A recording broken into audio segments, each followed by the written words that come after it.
The wealthy definitely have multiple income sources. This class has definitely figured out how to recycle and recapture their money. So the private banking system that all those families I told you are using, all of them are built on giant mutually owned insurance companies. So take your savings and change where it goes and create your own banking system. All that money you put into that specially designed whole life policy now compounds uninterrupted, guaranteed, tax-free within that whole life policy for the rest of your life. So now you have uninterrupted compounding growth, and simultaneously your money's in motion, making more money through a real estate deal or through a private money loan or whatever the case might be. So what we're really trying to do is help you see what would it look like for your specific situation. What do you want to do with it? And how do you want to use it? This will change everything in the future. You watch.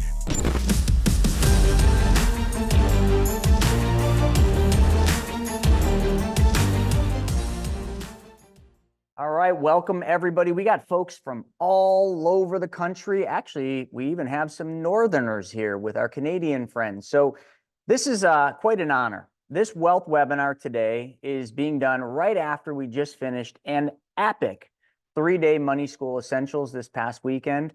And, Stephen and I always joke, every 3-day we do, we're like, dude, that was the best one that we've done. That was by far the best one. And every time we're like, there's no way we're going to beat the last one. But just based on the feedback and the 170 people that signed up and joined us over the weekend, this one definitely was the best yet. But, with that, the amount of energy that goes into creating a 3-day, all I got to say, I don't know how Stephen, feels, but I'm freaking shot. I'm exhausted. I still haven't caught up from last week, but we're going to bring the heat today. So here's what I want to cover today. I want to go over several things, and I've got Craig sending me some stuff, and he's going to be jumping on, and we're going to be doing some private banking stuff, which some of you know as the infinite banking concept, private banking, or just good old-fashioned BYOB, and I'm not meaning bring your own beer. That is bring your own bank or be your own bank. But here's the most important thing. I found this study. And I found this a while ago, and I drew this on the board. I found it today, and it was a study that showed how different people handle money. It went from like lower class to middle class to upper class, and we don't need to class things out, but I found it pretty fascinating. And I thought I would just start with this. I would show you basically, and I kind of sum it up as how the middle class can become the 5%, the wealthiest families. Okay, so as you all know, I talk a lot about the 5 and the 95, right? 5% of the population and 95% of the population. And if you look at Social Security, you will find that only 5% of all the people who get to retirement are going to be financially secure. And they do that by a study of 100 people. Out of every 100 people, only 5 of them will be financially secure at the age of retirement. The good news is we've got 134 people on here. All of you are the 5%, duh. But, there's this other group out there, the 95%, and those are the ones that are not going to be financially secure.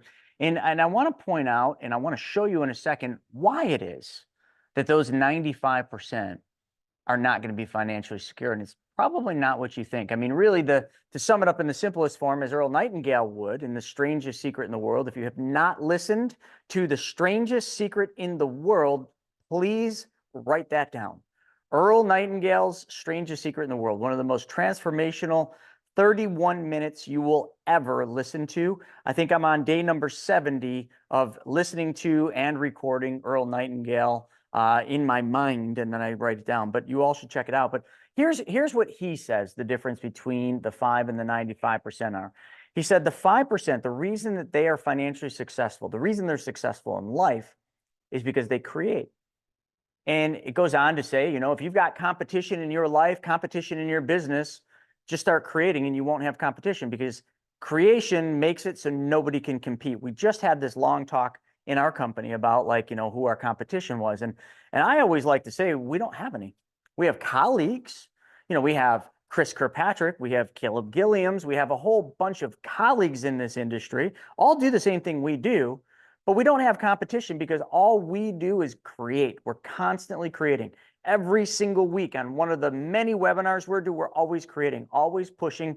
And that's what you need to do. You all need to just keep creating, but to create, you got to have the worthy idea. So plant the worthy idea of your dream, your goal, what it is you want, and go create the path to get what you want. So what do the 95% do? They conform. They basically just copy what everybody else does. They just do what everybody else does, and they don't even know why they do that. So in summing that up, I thought it would be really cool to kind of talk about the 5 and the 95, but to show you mathematically what the differences are and also application-wise what they do.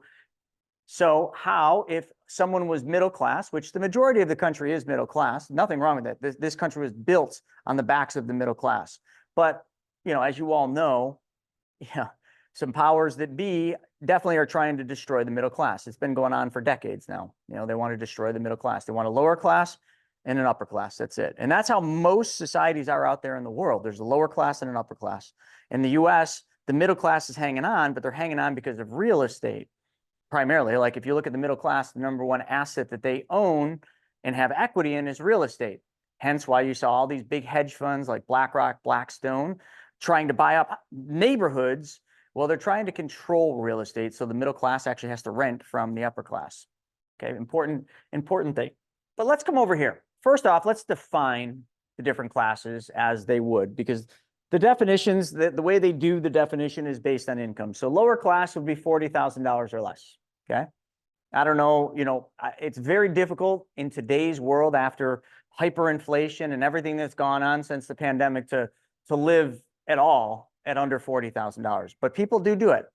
The middle class is $40,001 to $122,000. So as you can see, like this is the majority. This is the majority of the population.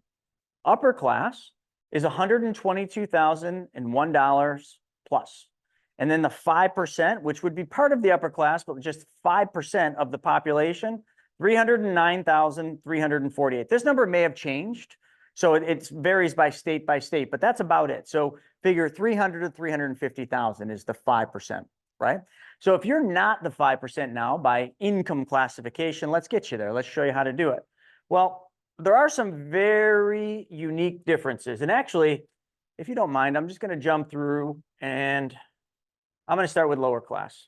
90 to 95% of the population. So they get an income. Now their income, sometimes it's government, okay, checks. It could be government subsidies. It could be W-2. It could be, I mean, sometimes maybe 1099 or just straight cash jobs, right? So income can be classified any which way. So they get the income, but what they've been taught to do with the income is to put it into the traditional bank. In this class, because of the income less than 40,000, almost every bit of the income that comes in goes back out the door. Okay, all of it goes back out. It goes out to have fun, pay rent, pay bills, groceries. This is the life cycle of this lower class. And it's very difficult. And this is sometimes something I think about a lot. It's very difficult to go from lower class to middle class. And I think that's a sad thing. And especially in a country like this, the greatest country on earth, the land of the free, like, why is it so difficult to break the chains of lower class? Well, because you're pretty much trapped at this income. Like, you literally need to drastically change the income or find a way to get out of this, because at 40,000, like, there's really no way the money's not going to just leave the bank and go to expenses, just basic living expenses. So we'll come back to the lower class. And I want to go to the middle class. Now, this one varies quite a bit. And when I was reading about it and studying it, I mean, we got a lot of fluctuation in income, $40,001 to $122,000. Largely, middle class income comes from W-2.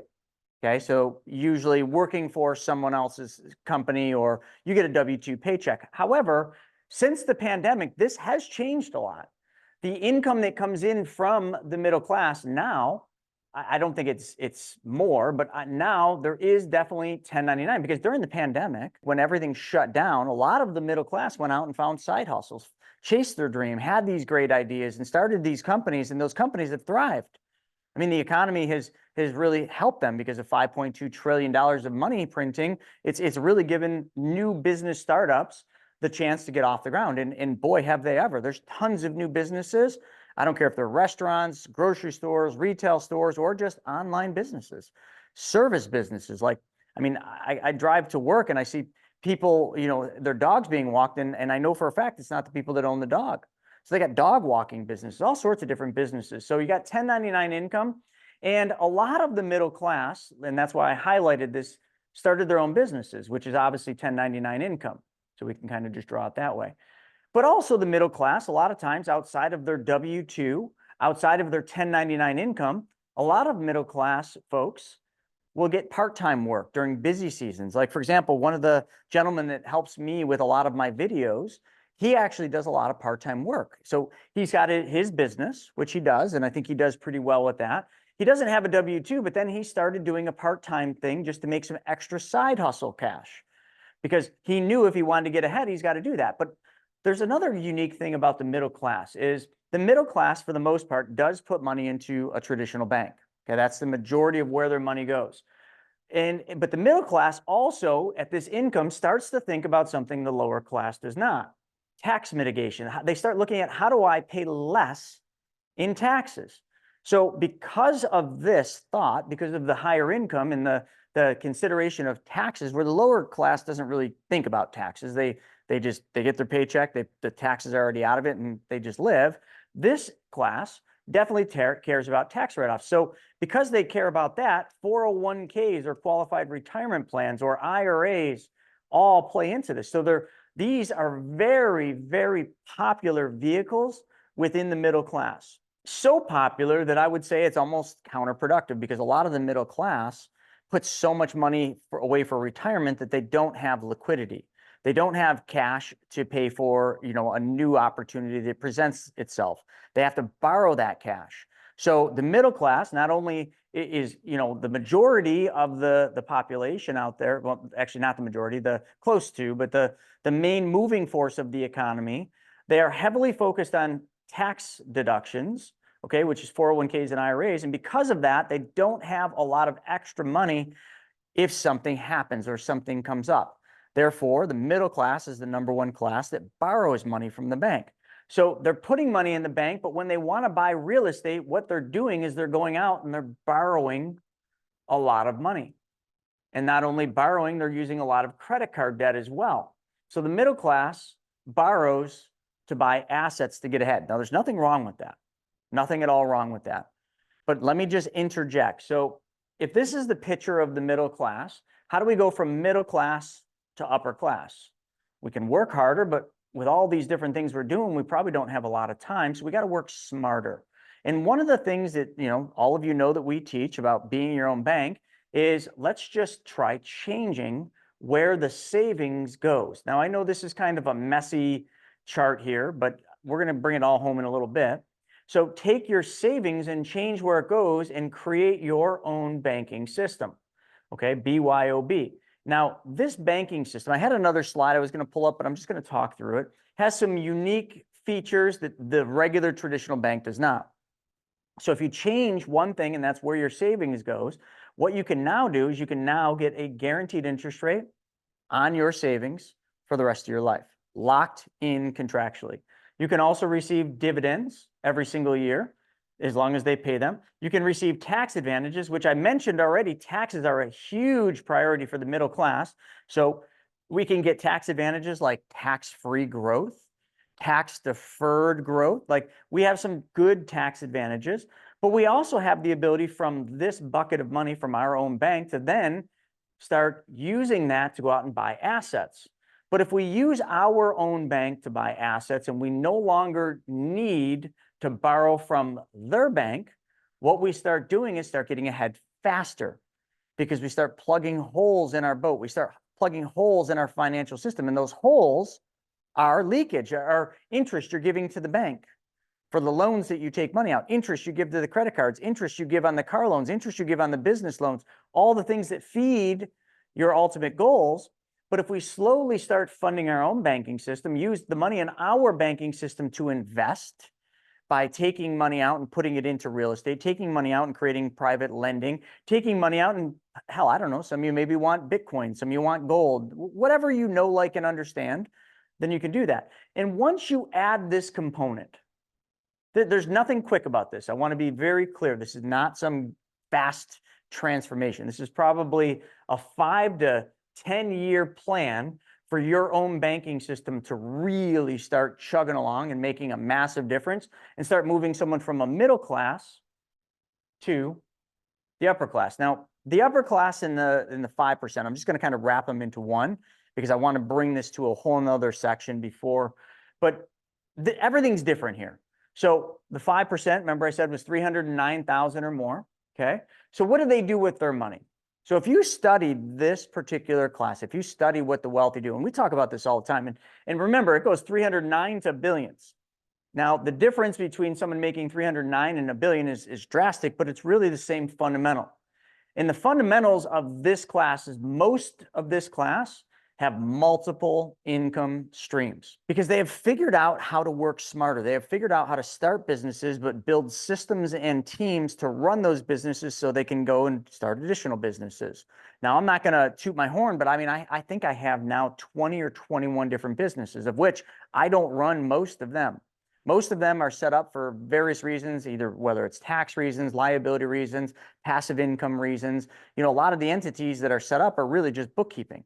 Yes, we have a good bookkeeper, but the wealthy definitely have multiple income sources. So if one income source ends, let's just say one of the businesses goes defunct, the lifestyle doesn't really change. The other thing that they do is these multiple income sources feed multiple businesses.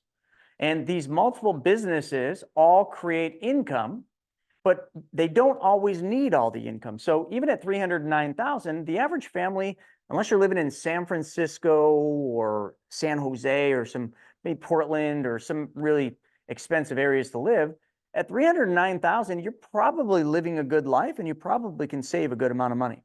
I mean, in anything north of 309, you're definitely able to save. As you make more and more, you have a lot more discretionary savings that you can put somewhere. And again, after these businesses get created, and each one of these businesses kicks off additional income. So now this class definitely has a major tax consideration. But how does this class control taxes where that's different than the other class? This class, they may use 401ks, but probably not. This class would use things like real estate, or they would basically have business expenses, or their structure of their corporations and their businesses are set up for deductions and write-offs. This class would be the ones buying equipment or vehicles that weigh over 6,000 pounds and using 179 deductions. This class would use their businesses and the income from it to buy real estate, okay, and then take cost segregation on the real estate or take deductions from the real estate. So the tax game here is very different than the tax game of the middle class. And the tax game here usually will result in two additional things being done. When all this becomes too burden or too much, what they would do is they would take the businesses and they would basically create a trust structure.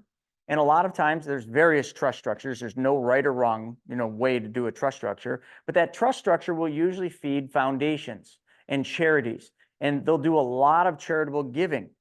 So how do they get tax deductions? At the end of the year, they give. And because they give, they keep getting.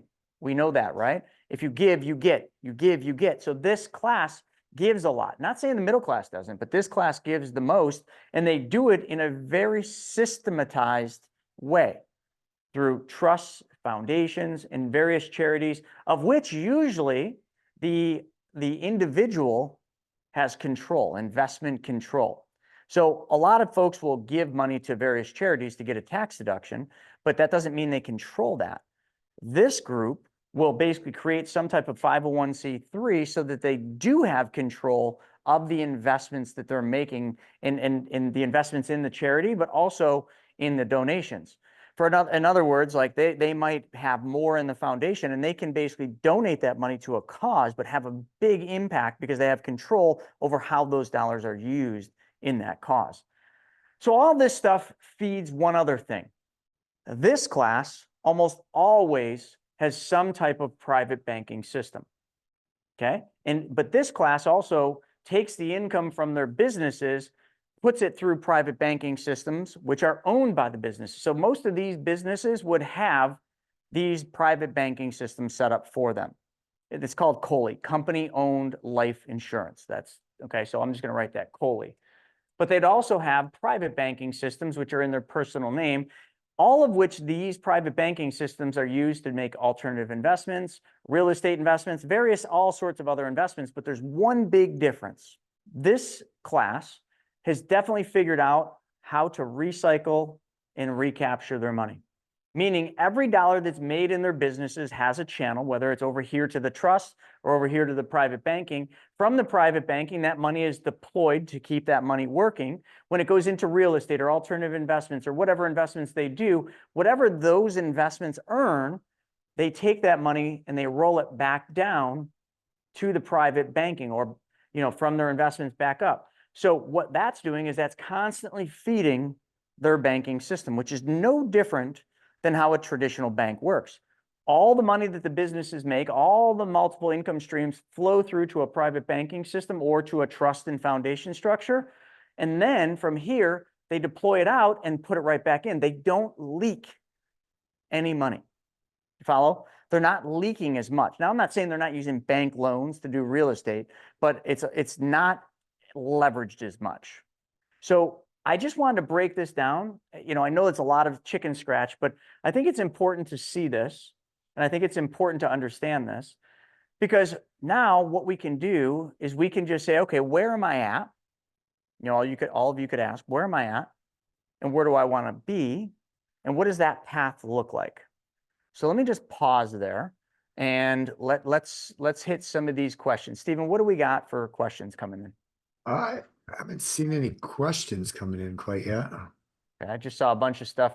So folks, any of you that have questions, put them over in the Q&A. Happy to get them. But from there, what I want to do is I want to walk into a couple additional pieces. So now we understand that. I'm going to show you. So this is just basic budgeting. Okay, so all of you have seen this.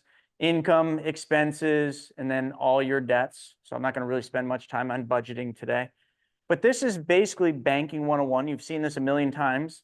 The lower class, middle class puts the majority of their money in a traditional bank and then borrows that money from a traditional bank to buy houses, to buy cars, to remodel their homes, maybe to pay off debt. So the bank is where they put their money, and then the bank is how they get money. So this is a huge, well, it's not a trap. It's just what's been taught to us. I mean, you make money, you put it into the bank, right? But who is the bank? Well, I don't know. Wells Fargo, Bank of America, I don't know, whatever bank you bank at, Key Bank, Bank of America, Key Bank, various banks. So there's all sorts of different banks. But the whole idea here is when you're doing it this way, the bank is paying you interest on your money you leave there, or at least I hope they are. Actually, I'm with Key Bank, and I think I have a sizable amount at the bank, more than I want at the bank with all the business accounts, just because I have so many of them. And the bank pays me 0 interest. Stephen, how much interest are you making on your bank accounts? 0. 0. So is that anyone else getting more than 0 from their bank? I know some of you are probably a little bit better off than we are. So do any of you have a bank that's paying more than 0? Heck yeah. Wait, I'm trying to read that, Eugene. Does that say 0.015? So 1.5%. We got someone that says 1%. I have Key 0. So Key Bank must just suck because they're 0%. Okay, Dawn's got 4. Dawn, what bank, if you don't mind? And Stacy, what bank are you guys using for that? Are those online high yield savings? Chris, I've also never looked into trying to find a bank with better rates because I literally keep little money in those accounts. So right. Yeah, American Express. Some of you remember the Apple, Huntington and Goldman. So just non-conventional banks, right? But you're right, Stephen. Like for me with Key Bank, like my personal accounts, I've gone in there and the bank was like, they've said, you don't really keep much money with us. And I said, yeah, that's the point. Like I have my own private banking system, and Susan is the girl that we deal with over at Key Bank. Some days I think she likes me, other days I think she doesn't like me. But every time I need something from the bank, like recently, my home equity line of credit, which I have on my mom's house, it came to maturity. So I've paid this line of credit off many times. It's been with this bank forever. And I'm like, all right, hey, can we just renew this? I want to still use this. I had to go fully through underwriting. After they reviewed all my tax returns, they wanted me to amend my one tax return because two K1s were missing, which I didn't catch. My CPA didn't catch it either. So we are amending them. But then they said no. And part of the reason was they said it was something with my debt to income ratio. And I'm like, I have no debt. The only debt I have is the mortgage on my house, which I'm paying down. And I've got probably right now 600,000 in equity in my house. So I'm like, what are you talking about? And really, she leveled with me and she says, well, you don't really keep much money in the bank. And I said, I keep lots with the business. She said, yeah, but you personally, this loan would be you personally, and you don't keep much here, and that doesn't look good to the underwriter. And I said, so if I kept more money at the bank, you guys would move me up to your private banking side. And in your private banking side, maybe I'd get treated better. Somebody would call me back, maybe you'd renew my home equity line of credit. Like, this is a true story, folks. This just happened. I got so mad, I just said, screw it. I don't need the home equity line of credit, which was just one more step for me to just say, I'm going all private banking. But all I'm saying is, like, the bank will pay you interest, but then the bank will charge you on all the loans that you take out. I don't care if they're home equity lines, debt consolidation loans, car loans. Think about it. Even for those of you that were getting 4.5% on your bank, if you went to that same bank and you wanted a loan for anything, would they give you a loan less than 4.5%? The answer is absolutely not. Absolutely not. Good luck. You can't, if they're paying you 4, they're charging you 7, 8, 9, 12. And in the middle of each one of these, they're making a spread, folks. They're making a spread. I mean, in this example, you've seen this. If you're here for the first time, you've never seen this. But if we were to take 4 minus 7, 4 minus 8, 4 minus 9, and 4 minus 12, and add up the spread, the difference between those two, what they're paying you and what they're charging you or somebody else, it's 20%. So literally, the spread the bank made was 20% net. They fully controlled all of your money, and they not only controlled your money, they took very little risk in doing this because they collateralized every loan except for this one. They made 20, you made 4, which really, if we take 4 divided into 20, the bank didn't actually make 20%. The bank made 500% more than you did. All the more reason to not want to feed into the traditional banks. The best choice you could make is to just change the name on this bank to your name. That's it. Just change the name on the bank to your name. Change where your money goes first. And the only way to do that, and this isn't something I learned. This is something I learned, but it's not something I created. This was created by the Morgans, the Stanleys, the Rockefellers, the Rothschilds way back when. They wanted to create a private banking system. In the word private, can anyone tell me in the chat what's the first thing when I say private, what comes to mind? Protected, right? Okay, not public. Elvis, that's what I was looking for. Not public. So if you're, I'm going to pick on Elvis. If you're Elvis Presley, when he was alive, or you're the Rockefellers, or you're the Rothschilds, or you're some wealthy family, do you want everybody, do you want the entire public to know how much money you actually have? No, because the higher up the flagpole you get, the bigger the target on your ass gets. So therefore, everybody, as you make more, people want to take more from you. It's always how it is. And it's not just people. The IRS wants to take more from you. All the regulators want to take more. That's just, listen, every book you will ever read the book Shoe Dog by Phil Knight. It's all about Nike.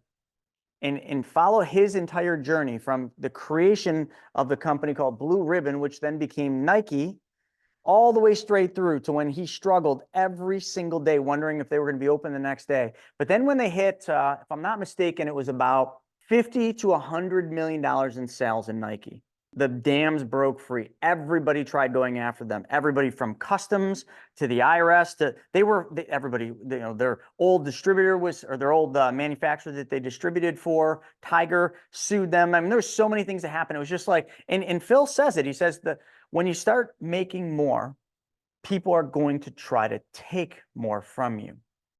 And when I say people, just remember, I don't just mean individuals, not Stephen or Shauna. I mean people, as in everybody will try to take more. So doesn't it just make sense if you make more to not let anybody know about it? Wouldn't that be the way to do it? Like when you walk into the bank and Susan says, Chris, I know you want to renew this $70,000 home equity line of credit on your mom's house, but you don't really keep much money at the bank. And in her mind, she's thinking, dude, you're broke. You're broke.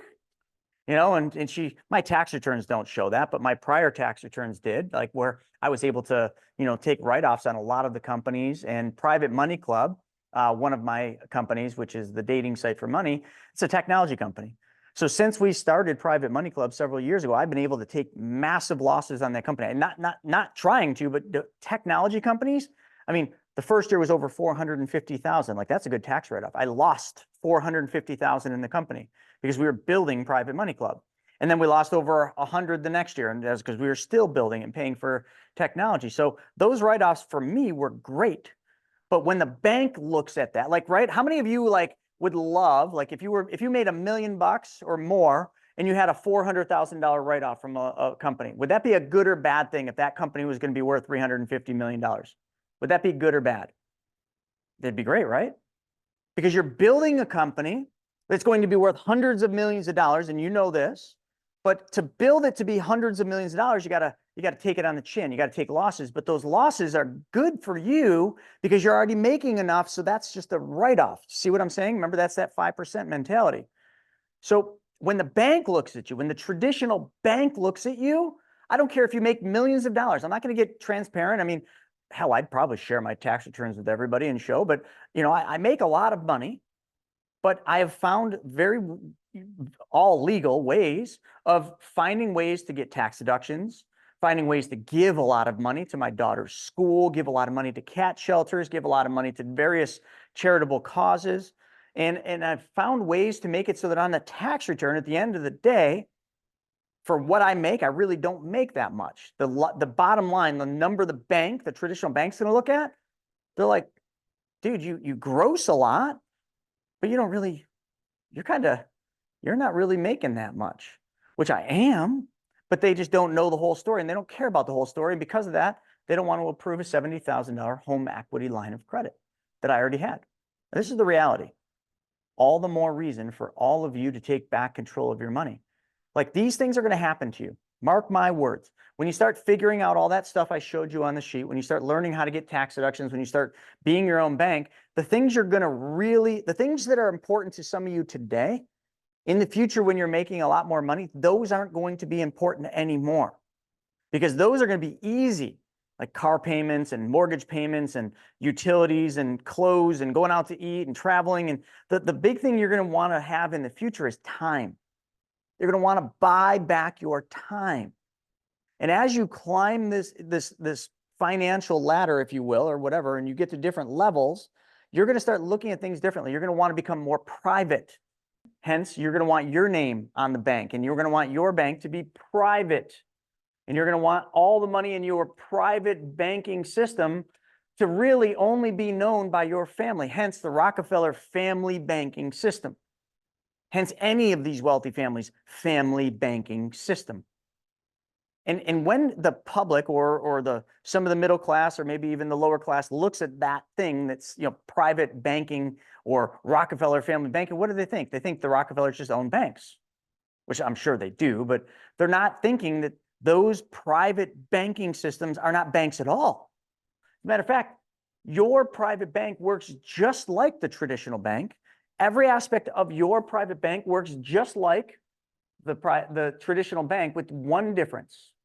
Your private banking system over here still is going to be connected with a regular bank account. You're always going to have a bank account, okay? We call them segregated bank account. But what your private banking system is going to have that no other banking system has is, number one, it's going to have a guaranteed interest rate. Any of you that on here that were saying, like, you're American Express, let's just pick on American Express. They have a high yield savings that pays, I think somebody said 4.5%. Okay, 4.5%. If the Fed dropped rates, they're not going to do it anytime soon. That was in the news today. But if they did drop rates, would American Express lower the interest rate paid on that high yield savings? What do you all think? Absolutely. So Leah said no. So I'm curious about that. So in other words, Leah, let me ask that a different way. So if American Express today pays you 4.5%, because rates are high, and next month the Fed, Jerome Powell and the Fed, drops interest rates 1%. Okay, the prime rate, drop it 1%.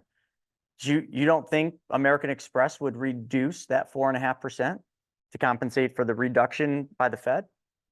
I guarantee you they would. I don't know if it would be dollar or percentage for percentage, but it would certainly go down.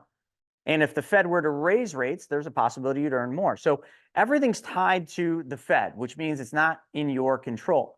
But over here in your private banking system, it's 100% guaranteed for your life. And the guaranteed interest rate, because someone's, I'm sure, going to ask, the guaranteed interest rate on these. And how many of you, does everybody know what I'm talking about with the privatized bank? Does everybody know exactly what the vehicle is? What is this private bank over here? Does anyone know? Whole life insurance. Yeah, specifically what Stacy said, specially designed whole life. So the private banking system that all those families I told you are using, all of them are built on insurance companies, giant mutually owned insurance companies. To name some of those insurance companies, they would be companies like Lafayette Life or Western Southern. It would be companies like One America, the companies like Guardian, companies like Security Mutual.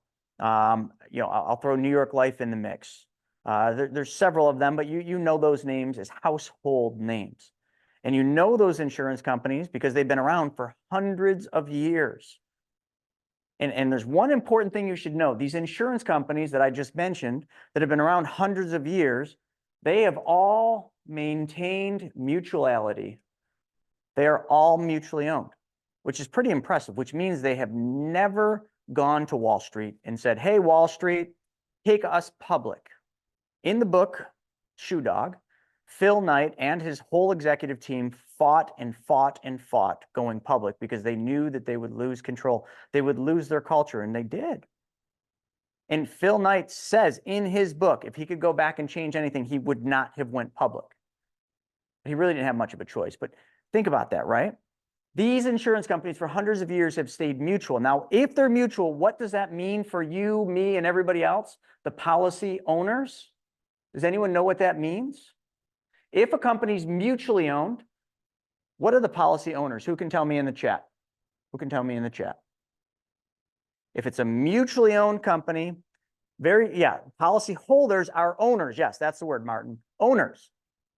Look it up. I mean, Dave Ramsey even says that in a video that I just did a rebuttal on that you guys will laugh your asses off about. But if the insurance company is mutual and you own a whole life insurance policy with a mutually owned insurance company, you essentially are an owner. And because you are essentially an owner in a roundabout way, when they pay out profits at the end of the year, they call it a return of unused premium payments. When they pay a dividend, who gets the dividend? The owners, right? Okay, now let's go back to a publicly traded insurance company. A publicly traded insurance company every year can issue a dividend. Most do. Who gets the dividend, folks? Is it the policyholders? No. Sometimes maybe a small amount, but who really benefits in a publicly traded company? Shareholders. Shareholders who are completely disconnected from the culture and the mission of the insurance company. Shareholders only want one thing: their stock to go up, their dividends to go up. It's all they want. So therefore, when a company demutualizes, it ain't good. Ohio National is one of the ones that demutualized in the last 5 years that was not good. So anyway, some of you are getting bored at what I'm saying. So we're talking about a specially designed and engineered whole life insurance policy, or a series of whole life insurance company or whole life insurance policies that make up your entire banking system. But we're just going to start with one. So if you're the policyholder, and that can be anybody, why would all these people and these families use whole life? It's very simple. I mean, I already said it. Guaranteed interest. I've been saying it the whole time. They're private. So whatever the cash value in the policy is, nobody knows. You could have $150 million in cash value in a whole life policy, and you know who knows about it? You and the insurance company, or anybody you tell. Other than that, nobody knows about it. That's right. Unless the IRS asks, it's not reported on your tax returns anywhere because it's tax deferred and tax free when it grows. It's not reported to anybody for that matter. You are the only one that knows how much money is in your private banking system. Not only that, the cool thing about it being private is, like I said, it's tax free when it grows. Okay, but the real reason why this is used for private banking. Now, I just want to go back. Remember that circle I drew before? I'm going to redraw that. I'm just going to move this over here. Remember that circle where in the middle we had your bank? Okay, this is your banking system. You fully control your banking system. Now, a traditional bank fully controls the flow of the money like I showed you, right? Round and round they go. People deposit money in the bank makes that money go to work, makes it spread all the way around. You can do the exact same thing if you change where your money sits. If your money's in a specially designed whole life, these are very different than a regular whole life. So some of you are brand new here, okay? Some of you are brand new here, and you're probably not understanding how these whole life policies are designed differently than a regular. So I think it's important that we cover that. Hey, real quick, let me just pause. This is something our attorneys have told us we have to do from here on out. So I just want to quickly share this. Any opinion expressed by me or my castmates is solely our own individual opinion and not an investment. Whole life insurance, for the matter, is not an investment, folks. A lot of people, I just watched a YouTube video today by a big YouTube guru, and he said, invest in whole life. You can't invest in whole life because investments involve risk. Whole life is guaranteed. But anyway, back to the disclaimer. It's our own individual opinion and not an investment or personal financial advice. This content is for informational purposes only, and this information should not be relied upon for investment or other financial decisions. Nothing contained herein is financial, legal, or tax advice. I don't need to read the second part because it's just us today. So there we go. Legal disclaimer. Breaking news, this just in. Are you sick of having your money lying around not doing anything? Well, we've got the solution for you. PrivateMoneyClub.com. Back to you, Chris. So before I go any further, Stephen, I've been seeing some of these questions come in. Lynette said like credit unions versus regular banks. And so it seems like there's maybe a little bit of confusion. So can you help me get to the right place of trying to help them understand why we use a whole life versus a bank, a mutual fund, or a money market? What do we got? Yeah, you want to get into that or get into the questions and see if it leads to that? Maybe not all the questions, but maybe just some of the questions that would be pertaining to where we're at here. Yeah, so if you're 77, I mean, you're kind of right on the edge of whether this is going to work or not. You know, if you're in perfect health, we could give it a go. Otherwise, and if you're 77, I'll also recommend probably you'd want to put at least like 15,000 a year in, probably, maybe 20,000. So if you can do that, then, you know, we can take a look if you're in perfect health. Otherwise, yes, using a child, you can even look at grandkids, something like that. We could definitely do something like that, Bruno. Let's see, Roth, self-directed IRA, for real estate, have returns as cash flow placed back into the Roth. Would that be as my bank? I have the Roth option. Yeah, Frederick, I mean, so when we look at where our money is and how we can take full advantage of everything, you know, we're looking at two different buckets of money. So we have what are called non-qualified funds, which would just be cash, savings, money in a regular bank account, money under your mattress, things of that nature. Then there's qualified money, which are retirement dollars, which go into something like some kind of IRA. It could be a 401k, it could be a health savings account, it could be a 529, whatever all the different retirement accounts. And those are qualified funds. And so if we're using qualified funds, then we're getting some kind of tax advantage. With a traditional account, it's either tax deferred growth, or with the Roth like you have, it's tax deferred growth or tax free growth, which is awesome. So for any qualified money, that's really the best thing you have going there. Is the Roth self-directed IRA. So great job on that, using it in real estate. Love it. So those are your qualified funds. Awesome. So now what we want to do is look at your non-qualified funds, that bucket of money. And so using that, if you use the traditional bank, you would lend money on a private money deal. Let's just use as an example here. Let's say you make 12% annually on that money. Well, that's great. The money goes out of your Chase bank account or Wells Fargo bank account. It grows at 12%. And the money comes back in and it's a clean deal. But what if we took that money that's in someone else's bank account and run it through one of these specially designed whole life policies first? What happens there? Well, number one, all that money you put into that specially designed whole life policy now compounds uninterrupted, guaranteed, tax-free within that whole life policy for the rest of your life. And here's the power of this is we can now simultaneously borrow from that policy. So while all that money's in there compounding, growing, guaranteed, tax-free, you borrow against it and do that exact same private money loan. Except now, instead of only making the 12% of the private money loan, now that money's compounding through the company's annual dividends about 5%. So now you have uninterrupted compounding growth, and simultaneously your money's in motion, making more money through a real estate deal or through a private money loan or whatever the case might be. So it's the same money. We're just being smarter with it by running it through the policy first. Does that help, Chris? Very much.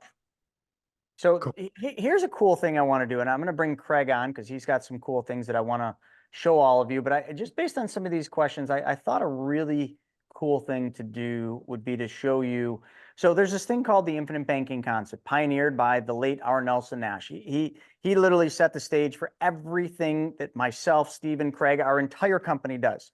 So we owe everything to R. Nelson Nash because he literally was the first to take something that had been used for hundreds of years by the wealthiest families and literally systematize it in a very simplistic way so that all of us, lower, middle, upper end classes, can all use it. But here's the thing that everybody gets hung up on. Everybody gets hung up on just the vehicle, the machine, the whole life. Everybody's like, as soon as we say whole life, that's the only thing people want to talk about. Whole life, whole life, whole life.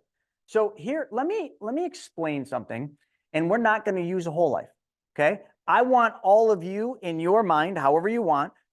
This box can be anything you want it to be, but I'm just going to call this one of those high yield savings accounts, okay? Because that's what it is.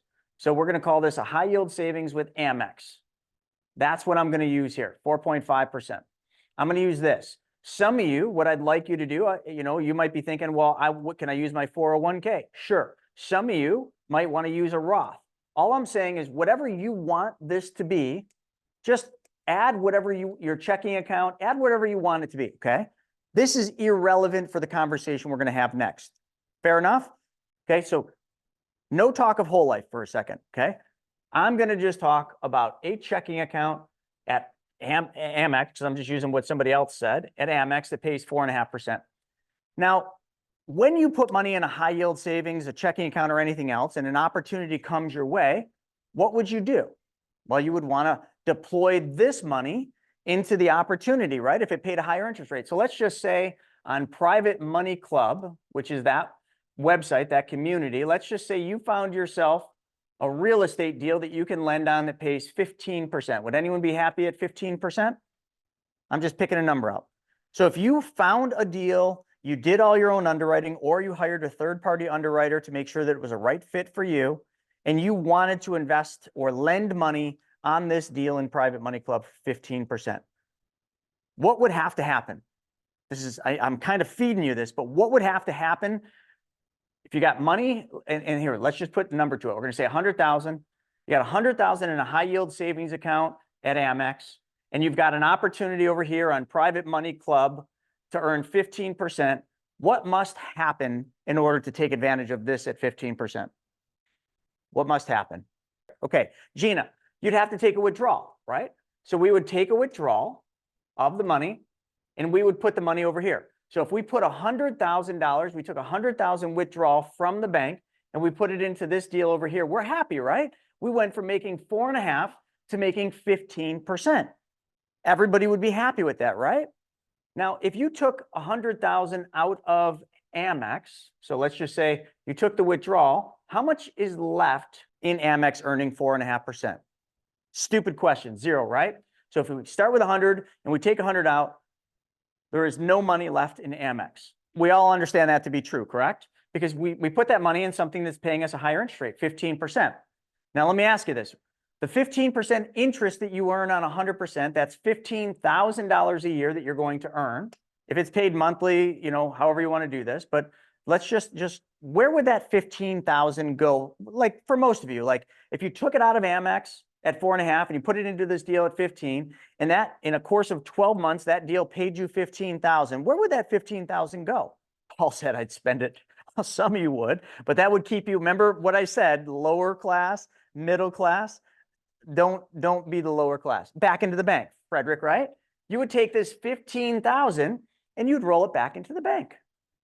And now you'd have how much? You'd have 15,000, but then let's just assume that this deal gets finished, pays out, and they give you your 100 back. So now in the bank, you're psyched. You got $115,000, earning 4.5% now. Was that complicated? Everybody understood that, right? Everybody understood that. Now there's a couple things that would happen. Number one, this 15,000, you'd pay tax on that. So you'd get a 1099 at the end of the year. We all know that to be true. And over here, you'd get taxed on the 4.5% that you earned on whatever money was there, correct? And then you just keep repeating the cycle. What here did you not control?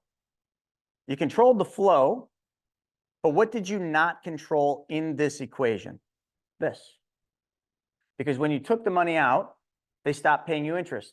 When you put the money in, they maybe continued paying it, but this interest rate can go up or down. All right, so everybody understands that. Now let's go one more round. So now you understand it with investing, but I gotta bring this whole full circle, folks. This is very, very important. We're gonna do the same exact thing.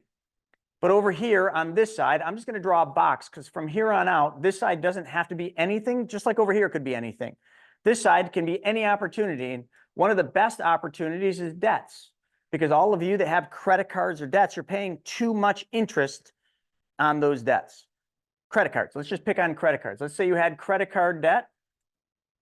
Let's say you had credit card debt of $50,000 and you were paying 20% interest and 50 grand at 20%. Let's just say it's $1,000 a month in interest. This is money that you're giving away every month. Credit card debt, 50 grand, 20% interest, $1,000 a month. I'm just making numbers up. So if you had money in a high yield savings account, get rid of that. You got $100,000 sitting in this high yield savings. You're so proud of yourself. You saved that money. But over here, you've got debts of 50 grand at 20% that you're giving away $1,000 a month. Logically, what would make the most sense? I know some of you are thinking this is boring. Some of you are thinking this, what is the point? I promise you, I'll bring this full circle. What would make I love that, Frederick, double taxed, absolutely. Pay off debt, right? It would make the most sense. If you're only getting 4.5 here and you're paying 20, my God, take 50,000 out of the bank that's paying you 4.5 and pay off these freaking credit cards. That would make sense, right? Now hold on, here's the trick. If you did that, honestly, if you did that, what would you do with $1,000 that you used to give away? Be honest with me, folks, and I want answers from someone other than the normals. If you paid off $50,000 in credit card debt that was costing you $1,000 a month, what would most of you do if you performed this task on the top? I want you to be honest. Gold said, buy more shit. He's being honest. Spend some, save some. Okay, being honest. Okay, Gina said, put it back in the account. I like that, being an honest banker. Put more in the plan, hold on to it, give it to the kids, a happier life, right? But here's what most people would do. And I'm glad some of you were honest. You would take this $1,000 a month and you would find somewhere else for it to go. You'd spend it. Maybe a little bit of it makes it back over here. But what did you just do? You just eroded your wealth. You had $100,000. It's now down to 50, but you're now out of debt. Great. You made $1,000 back, but most people don't save the $1,000 because they steal from their bank. I don't care if this is your bank or not. This is Amex. You don't own Amex. It's not your bank. But I'm trying to teach you that if you're going to be the bank, you must perform the banking functions in your life. If you're going to be the bank, you cannot steal from your bank. I didn't catch all the chats, but most people that I just saw in a quick glance said that they would spend this or do something else with this. Give it to my kids. You're stealing from your bank. Because now this $1,000 that you paid off is not going to benefit your family, your financial future anymore. It's gone. You're blowing it. It was gone before. So you're just like, yeah, but I was giving it to the credit card company. So it's all the same. It's not. In order to do what we teach, the infinite banking concept, this $1,000 a month must be recycled and recaptured to the place where it came from. Otherwise, You do not control your money. Fair enough? So now let's just say like Gina, she takes the 1,000 that she used to give to the bank or to the credit card, and she puts the 1,000 back into Amex at 4.5%. That means every year she basically puts 12,000 back in. How many years would it take her to put the 50,000 back in? Under 5. So in under 5 years, she's made back the $50,000. How long do you think it would have taken that person to pay off 50,000 at 20%? At $1,000 a month? Maybe never. I'm being serious. Maybe never. But Gina, in this case, with $1,000 a month going back over here, and she just closes her eyes because she's being an honest banker. She knows she has the money in an emergency. She could use it. She could redeploy it again for a higher interest rate, but she's at least not giving it away anymore to the credit card. But here's the thing you're missing. That $1,000 is the same as Gina making 20%. Why? Well, because the credit card was 20%. So when you gave $1,000 a month away, you were giving away 20% returns. By keeping that 1,000, putting it back into the bank account, you earn 20%. You recycle and recapture 20%. You're now being an honest banker. Does everybody understand what I just taught you? This is very important. If we can't learn this, don't ever buy a specially designed whole life, because until we can understand the top, the bottom, and the reasoning of what I just showed you, we cannot move forward. You got it almost right. The money you made in the investment, all of you were like, oh, I would take that money and I'd put it back into the account. Great. But when we paid off the credit card, most people don't take the 1,000 a month and put it back into the account. Remember, it would have taken probably a lifetime to pay off 50,000 at 20% at $1,000 a month. But what Gina, in her scenario, and I keep picking on Gina, sorry, a bunch of you said this, it would have taken her under 5 years. So we'll just put 4.5 years, and I think it's actually less than that because she's putting 12,000 in. So 2, 4, 6, 8, yeah, 2, 4, 6, 8, yeah, 4.5 years. I think it's probably about right. It only took her 4.5 years to get all $50,000 back in her account. So she now has 100,000 plus whatever interest she earned. Under 5 years, she got back what she would have paid out for her life. Everybody understands that? Now, everything I just showed you there is great. That is called the infinite banking concept. That is you being the bank. And you'll notice how none of this teaching had anything to do with a product, had nothing to do with a whole life. And some of you in your mind, you were probably using a Roth. Some of you were using a money market. Some of you were using a 401k. Doesn't matter. It doesn't matter. You took back the banking functions in your life in both those examples. Now, add one step. Eliminate the bank. We get rid of Amex. We take this $100,000 and we put it into a specially designed whole life insurance policy. All the numbers are the same that I just gave you, with one major difference. Two, actually.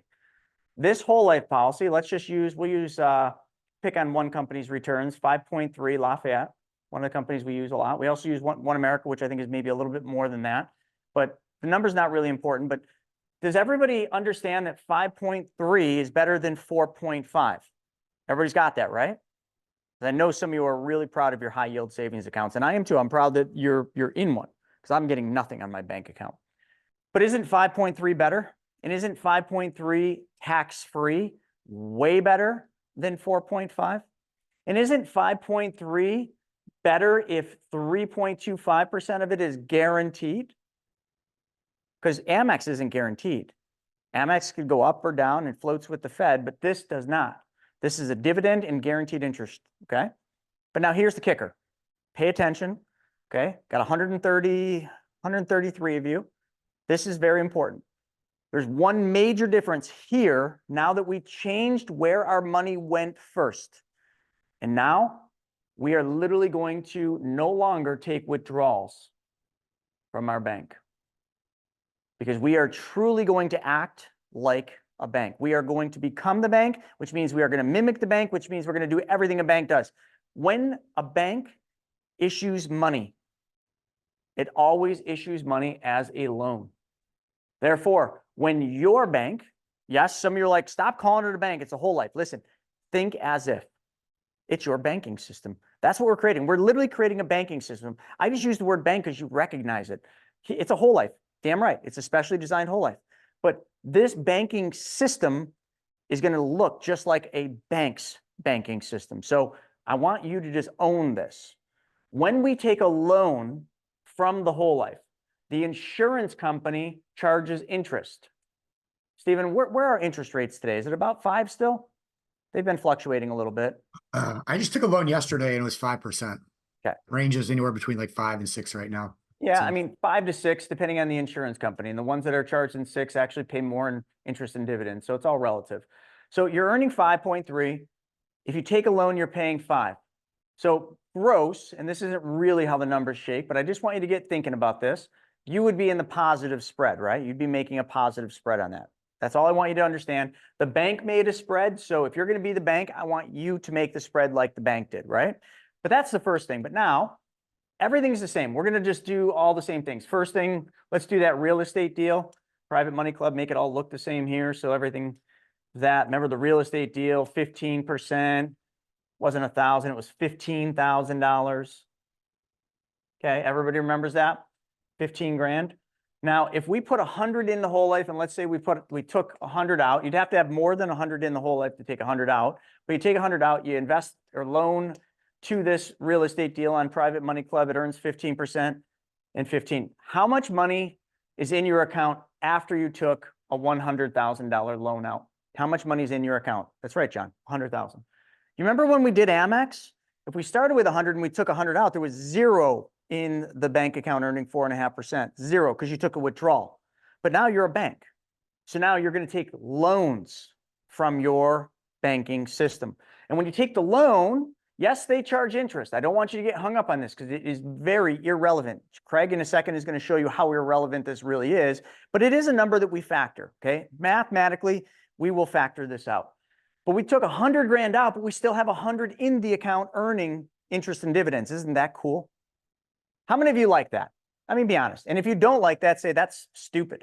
Either in the chat right now, if you like it, put like. If you think it's stupid, put stupid. Like or stupid. You guys, honestly, just be honest with me. If you think it's stupid, put stupid. Because even if you say it's stupid, you already know what I'm going to do. Actually, I'm going to say, you know what Craig's going to do.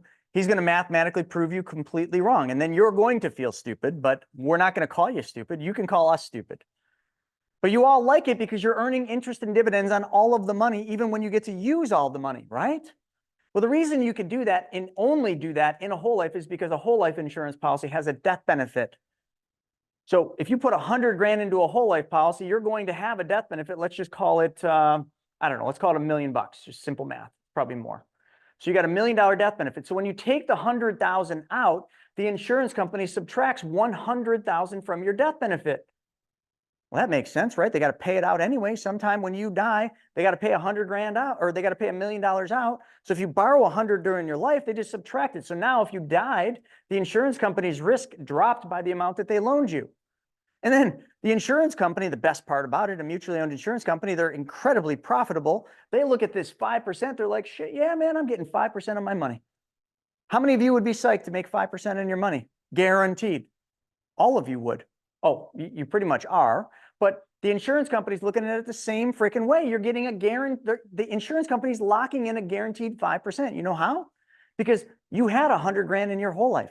So that 100 grand collateralizes the $100,000 loan. So you can't take the 100 out twice, but you earn interest and dividends on that 100 grand forever, uninterrupted. And then you just repeat the process. You take the 15, you put it back over here, but you see, here's the cool part.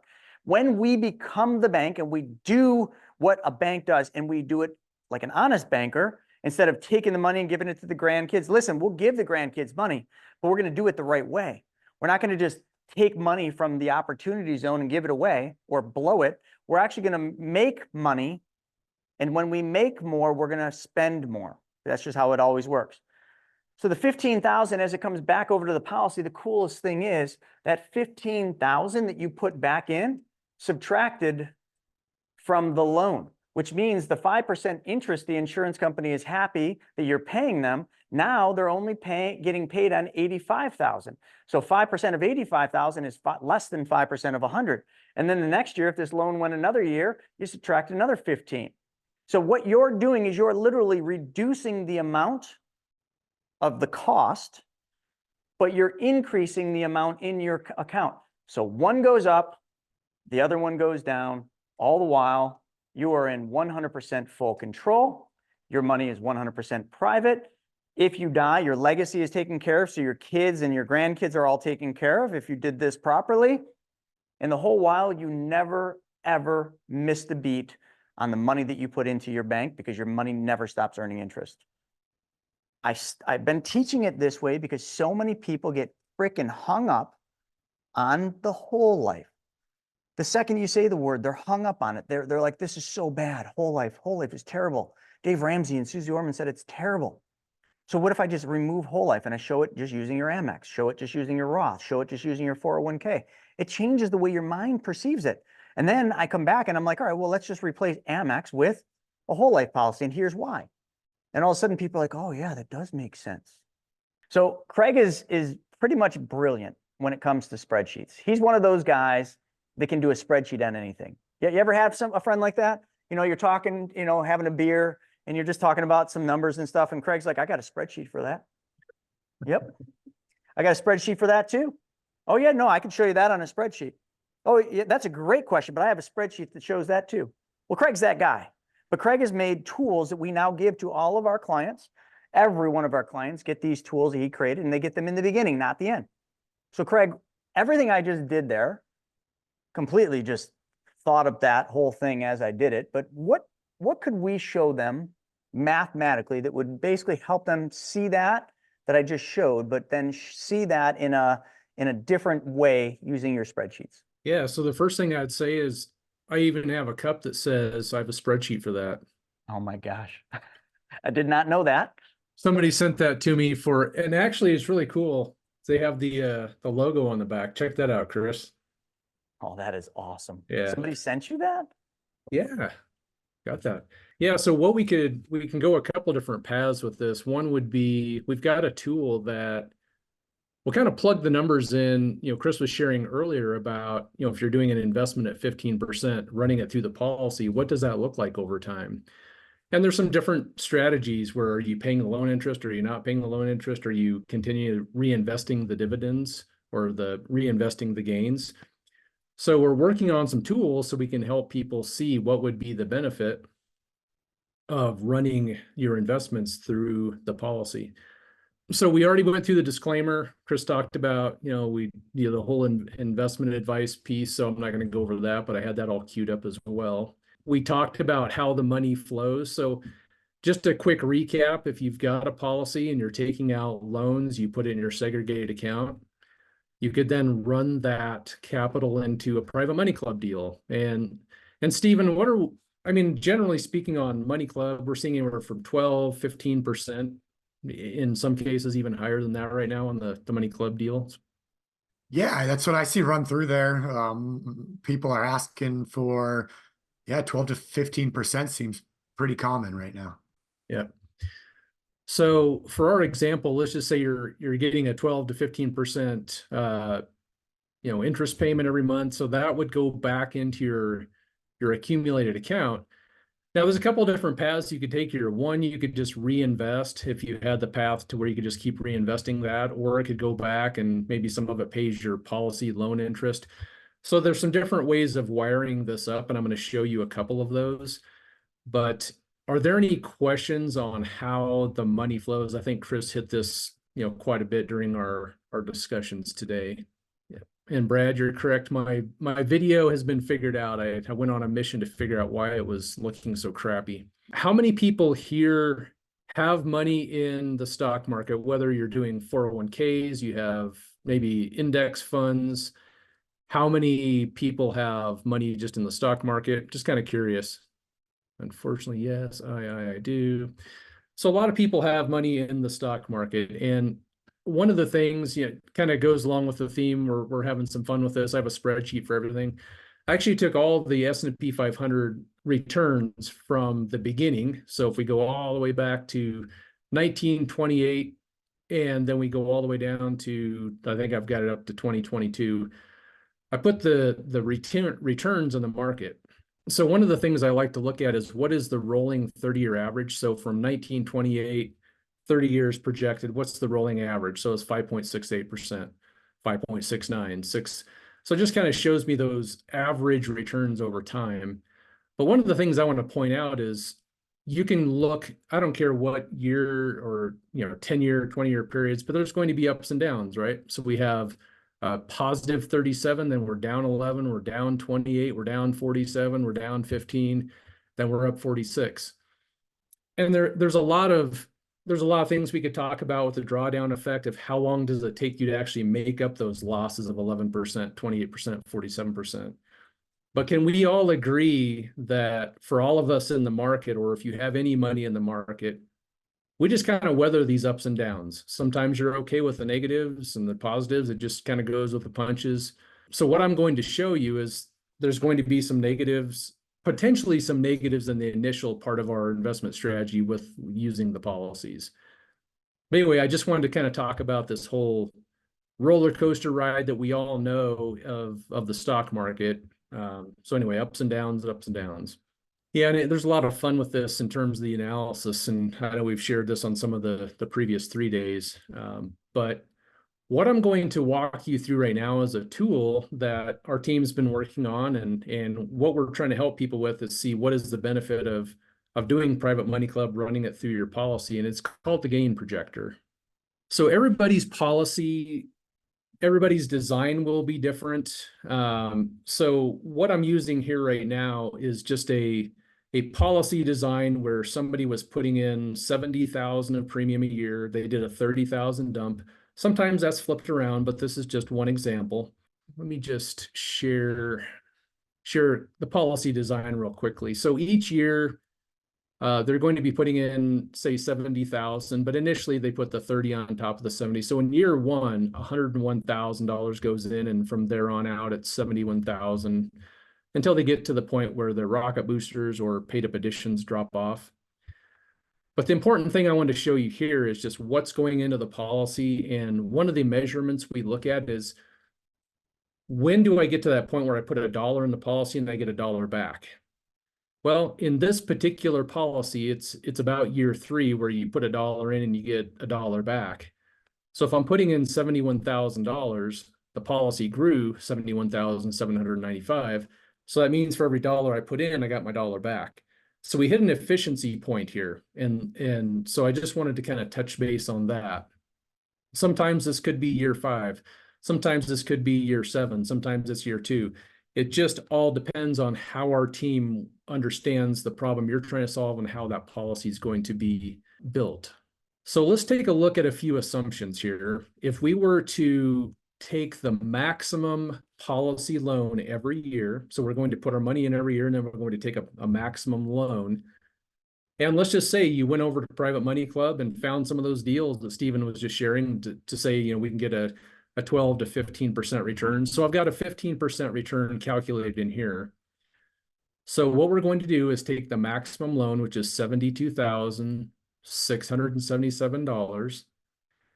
We're going to take that loan. We're going to generate an interest charge of about $3,634 for that year. Now, you won't be able to access 100% of the cash. So we still have about $8,000 left in our policy. We have a $1 million death benefit. Now, when you take a loan, and if you were to pass away with that loan, they're going to just simply deduct it from the death benefit.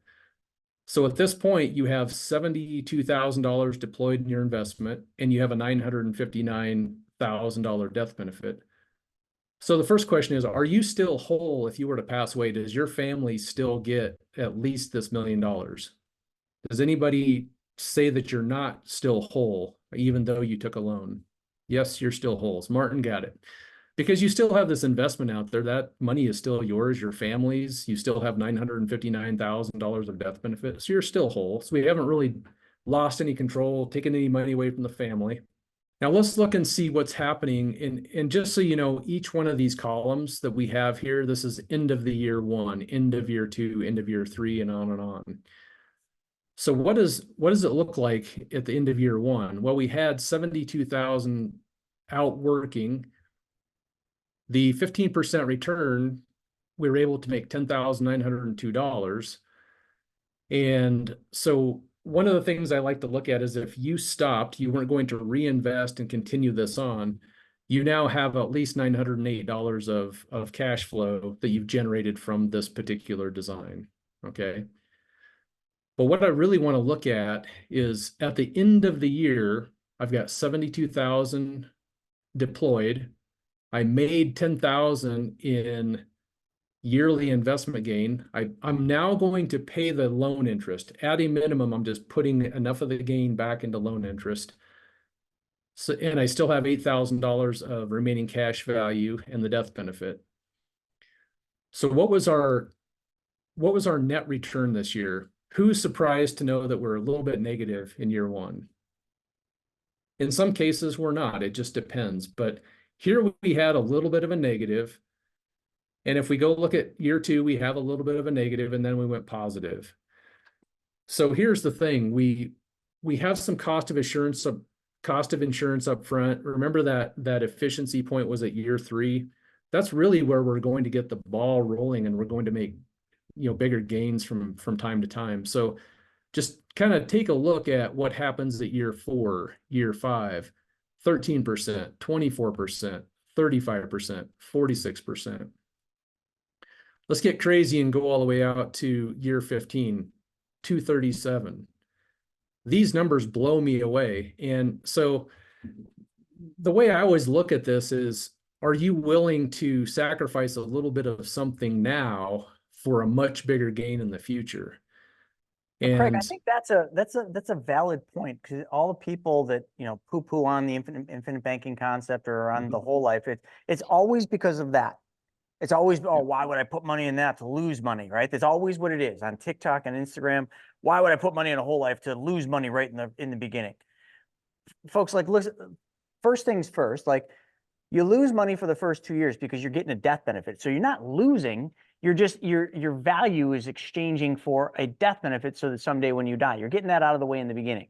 So you're not losing 13%, you're just transitioning 13% of your money to pay for a death benefit that will benefit your family. So the people that say, that's stupid, why would I do that to lose money? They don't care about their family. They don't want their family to be in a better place should something happen to them. But the second thing is, I don't know many people anymore, thank God, Craig, that have a problem with having like not 100% of their money to use in the first 2 years, so that then after the third year in this scenario, they have more money than they deposit for the rest of their life. And the only way that their money can go is up. Because a lot of people, when you asked about the stock market, they were like, unfortunately, I'm losing money now. Like, in this program, in this strategy, you can never lose money.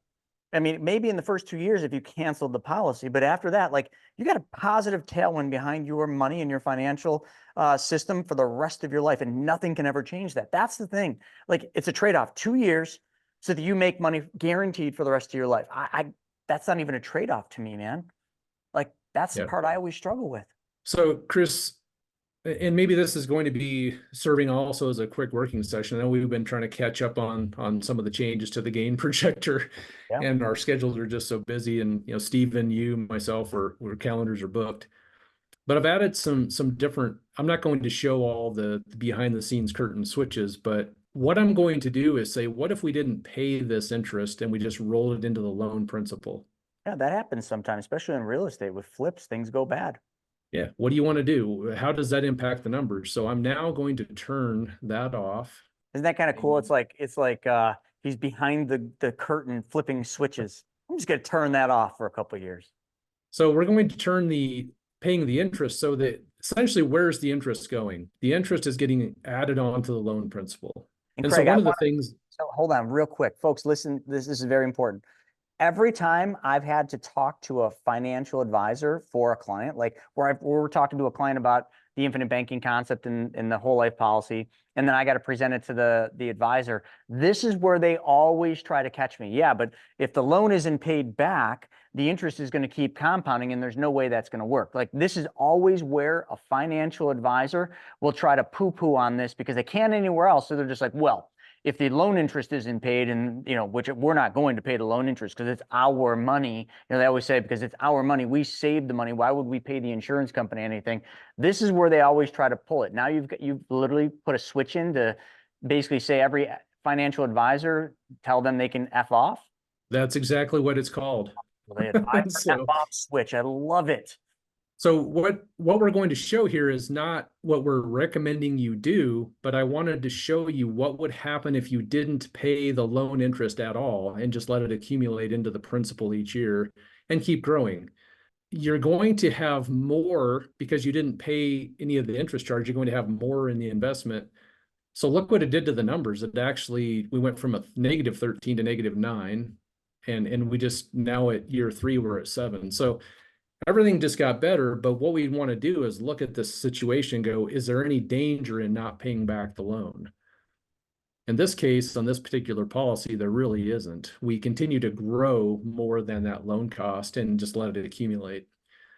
So these are some of the cool things that we're doing with some of this analysis, just figuring out, what does it look like if we do this? What if we do that? Yeah, and Chris, I don't know if anyone else is as excited as I am, but like this just eliminates like anyone trying to, again, another way where you can basically tell people, nope, it works there too. I wish I had this back. I had a client that wanted to put $3 million in, and his financial advisor got me on this because I couldn't mathematically show it easily. And he says, see, well, we're not going to pay the loans back, so this won't work. And the client never ended up moving forward. And one of the things that we run into sometimes in policy design is you might want to put in, say, 80,000 and dump in, and for some reason, maybe due to the health ratings or just way the policy works, we can't get the full dump in. And so sometimes in our policy designs, we might say, well, it doesn't make sense to put that much in as a dump because your term cost will be too high, maybe because you had some health issues. So what I wanted to show is, what if you took 50,000, you originally planned to put in the policy, but you just can't due to some circumstance. What would it look like if you took that 50,000 and put it right into the investment along with the maximum cash value from the policy? Watch what this does. It's pretty cool. Now we're down to -1 and then we're positive. So just sometimes juicing the investment maybe with some raw cash up at the front kind of helps the whole system just get off to the start even faster. Dude, most people, this is an interesting fact. Most people with their traditional bank, your fees on your traditional checking account, like NSF fees and just the policy service, that $5 service fee that they try to throw in there, or the $3 statement fee, like those fees, if you add them up for the entire year, work out to be about 1.5%. So Craig, most bank accounts, not all, but most bank accounts are already -1.5 because of the fees on the account. Yep. So we're right in line with a bank account now, right in the first year. So what's the sense in using a bank account? Because every year after that, there's no way a bank account could catch that, ever. Folks, like now you can see why the wealthiest families use this. And it just, mathematically, you can basically prove everything that Nelson Nash conceptualized back in the early 2000s or late 90s. Now Craig has literally brought it, and we are the only ones in the industry doing this. I just want to be clear. This is a first of a kind. No one has done this. We are mathematically proving a concept. So no longer does it have to be a concept. It can start as a concept and a strategy, but it is mathematically certain. I don't think anyone realizes the importance of that or the significance of that. This, mark my words, right here, right now on 3/6/2024 at 2:38, sorry, we're over 8 minutes. This will change everything in the future. You watch. And Chris, one last thing just to touch on for the group, because I want everyone to know that it's not a rubber stamp. Everyone's got a different situation. You might have some of your dump in couldn't fit, so maybe you do cash. Maybe you don't want to use the full amount of policy loan every year for investment. So what we're really trying to do is help you see what would it look like for your specific situation. So I went ahead and flipped another switch to say, you know what, I only want to put in year 1, I want to take the maximum loan. And then I'm not going to put any more future loan money into the investment. What does that look like? So really what we're talking about is we did the 50,000 cash injection. We have the 71,000. So all of that's getting invested. And then we're just letting it go on autopilot. We're not putting any more into the investment. What does that look like? So, we're sitting here at, negative. It didn't really change first year, but ongoing, I mean, we have 0.38, 7.47, 13.1, 51. And this is just with doing, an initial investment and kind of looking at the monthly cash flow that you could potentially get out of that. So if you stopped, if you started, stopped reinvesting that money, if you will, the gains anyway, you'd have 2,332 at the end of year 4 to continually use for expenses, retirement, whatever it might be. To what Chris was sharing with you is we're really trying to help you solve the problem and how can this process, we know the process works, but sometimes it's a matter of what do you want to do with it and how do you want to use it? And we'll try to, share as much information with you as we can on how it's going to work for you. So Absolutely. So folks, like, remember earlier in today's webinar, I said the difference between the 5 and the 95%. Can, in the chat right now with the remaining folks on here, what was the difference between the 5% and what did they do? So actually, let me rephrase that question. What did the 5% do different than the 95%? What did they do? Create. What did Craig do? Created. As a company, and all the individuals in this company, from Stephen to Shauna to Craig, every one of them, I could name them all off. All we do is create, folks. We just keep creating, and therefore we will never have competition. Because if you just create, you don't have competition because you can't. Competition, not all of it, but most competition stops creating. They get to a comfort zone. We won't get there because this is much bigger than dollars and cents in our bank. This is literally changing people's lives. It is the ultimate give. So why, it's almost kind of to the point now where Craig, like, he just can't stop creating. He can't, because like he just keeps putting these little flips and these little switches, and like it's just creation at its ultimate level. And I want all of you to kind of take recognition of that, because I didn't know what Craig was going to present today. Matter of fact, I just went off on a tangent. When I looked down, I was running out of time. I'm like, holy shit, I haven't even brought Craig on. So like none of this was planned. Like today's entire webinar was not planned, was not thought through. Yes, I gave a little thought to some of the earlier, like the direction, but outside of that, this is just raw creation. And I want all of you to think about your lives and your worthy ideas and what you do day in and day out. And I want you to stop so much trying to plan everything to be perfect. Life is not perfect. Creation is not perfect. You will fail. But if you never stop creating, it's impossible to fail unless you quit. I just want to point that out. You're right, Lisa, spontaneous. How many of you feel like you learned something, right? I bet you a lot of you learned something. And if you learn something, like, and you're like, oh my God, I want to see how this works. Like, for example, we got some questions like, I don't know how to say your name, but Lourdes, I gave it my best, was asking about a car. So while Craig was doing that, Lourdes, I put it up on the board. It's the same thing. Yes, you could dump money in like Craig just showed. You could take that money out, buy the car, take the $500 a month you would have paid somebody else for the car payment, and roll it back in. And guess what? Craig's got a spreadsheet for that. Creation.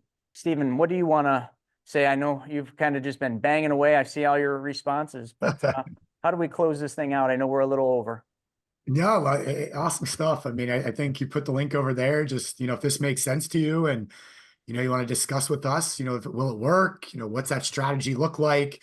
How do we properly design this to meet your goals? Whether you're looking to pay off debt, whether you're looking to invest, grow wealth, just set up the call. And that's why we're here. Our team is very well educated, very well trained.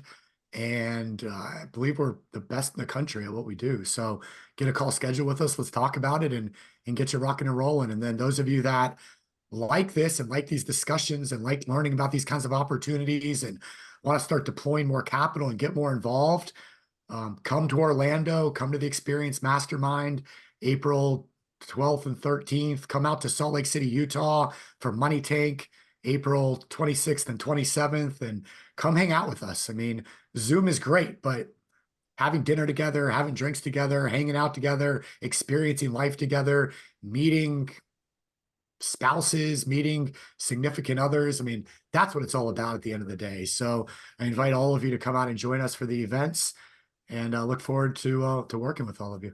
All right. Well, thanks to each and every one of you for your time today. Your time is the ultimate give. And that's That's the best thing you could have done. Learn something new. Craig, thanks for all your continued creation and new little flips and switches and awesome things so that we can combat those bad guys. Anyway, with that being said, folks, we'll see you on the next one. Thank you. And actually, some of you will see on happy hour at 4:30. All right, so I hope you guys enjoyed that episode. We're putting up tons of them, but I think if you like this one, you'll probably like that video as well. Not only that, I've got a book that I created, Mapping Out the Millionaire Mystery, where we actually show you what the wealthy do in the game they play with money. I want you to have that for free. And if you want to know about all my new videos coming up, click that alert button. Actually, smash that alert button, and you'll be notified every time we put a new video. So we'll see you on the next episode.